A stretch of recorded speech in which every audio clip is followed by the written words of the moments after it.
Magandang araw sa inyong lahat at welcome sa aking channel. Marami ang nag-react sa chikang ginagamit umano ng aktor na si Paolo Avellino, ang aktres na si Kim Chiu.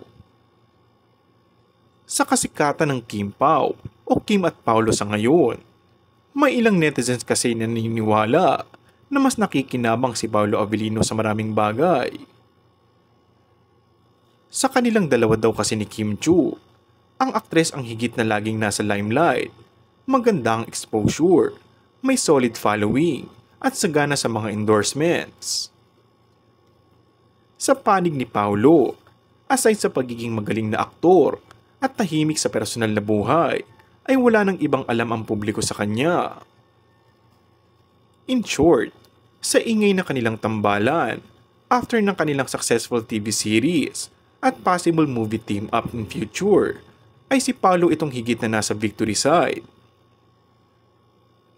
Ayon nga sa mga advertising world, tumaas bigla ang marketability ng aktor after nitong maling kay Kim, at patunay nga dito ang napakarami umanong inquiries para i-endorse ang mga products at services ng mga ito.